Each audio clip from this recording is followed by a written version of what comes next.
जय श्रीराम भावांनो, मी तुमचा मित्र नितीन पाटील गायकवाड स्वागत करीत आहे तुमचं आपल्या नवीन एका व्हिडिओमध्ये। आजचा व्हिडिओ थंबनेल बघून कळालं कोणत्या कंटेंटवर होणार आहे।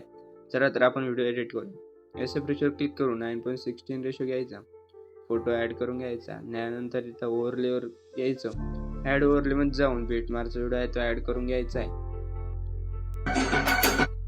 अशा प्रकारे बीटमार्कचा व्हिडिओ ॲड करायचा। खाली स्क्रोल केल्यावर इथे दिसेल तुम्हाला एक्स्ट्रॅक्ट ऑडिओ मध्ये कन्वर्ट करायचं आणि फोटोची लेंथ सॉंगच्या शेवटपर्यंत अशी वाढवून घ्यायची आहे। त्यानंतर बीट 1 आणि बीट 2 नुसार फोटोला स्प्लिट करून घ्यायचं आहे। अशा प्रकारे फोटोला स्प्लिट करायचं आहे। त्यानंतर बॅक यायचं आणि मटेरियल मध्ये दिलेल्या काही पीएनजी आहे त्या देखील ऍड करून घ्यायच्या। ओव्हरले मध्ये यायचं, ऍड ओव्हरले करायचं। हे पीएनजी आहे त्या देखील असं ऍड करून घ्यायच्या। त्यानंतर बीट मार्कचा व्हिडिओ आहे तो डिलीट करायचा।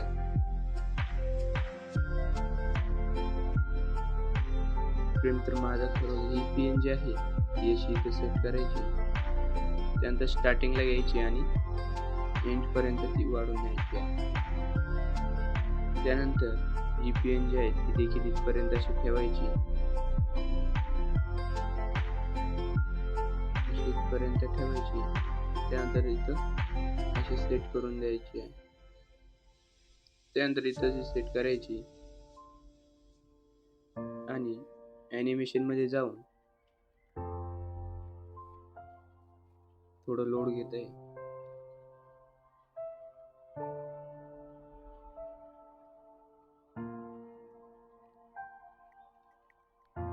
इथं फेड इन आणि आउट मध्ये जाऊन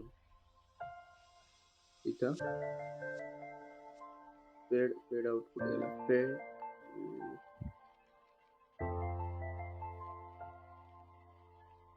फेड आउट हा इफेक्ट अप्लाय करून टाकायचा।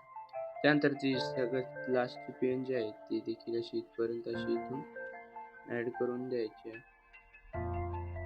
इथपासून तर इथपर्यंत अशी ऍड करायची आहे आणि तसे करून द्यायचे।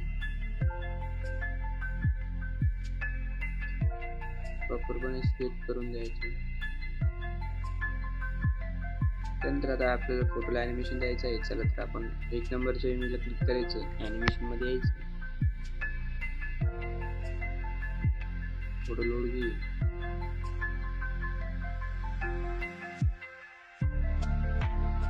इथं खाली दिसेल तुम्हाला क्रॉस ओपन हा इफेक्ट अप्लाय करून टाकायचा। त्यानंतर बॅक यायचं, इफेक्ट मध्ये आल्यावर व्हिडिओ इफेक्ट मध्ये यायचं।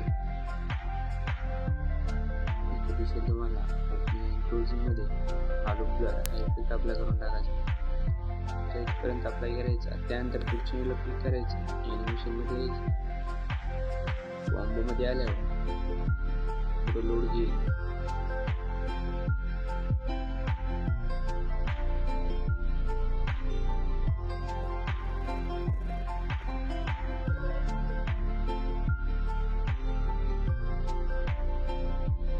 त्यानंतर पुढच्या वेळेला क्लिक करायचं, ॲनिमेशन मध्ये यायचं। ॲनिमेशन मध्ये आल्यावर इथे दिसेल तुम्हाला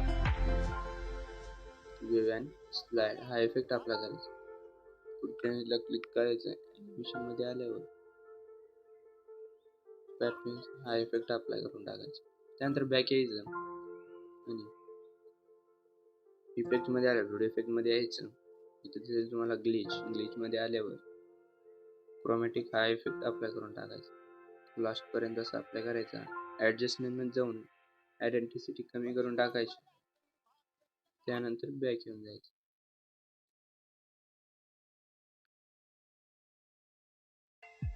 त्यानंतर आपली पीएनजी आहे ती देखील इथपर्यंत अशी वाढून घ्यायची आहे।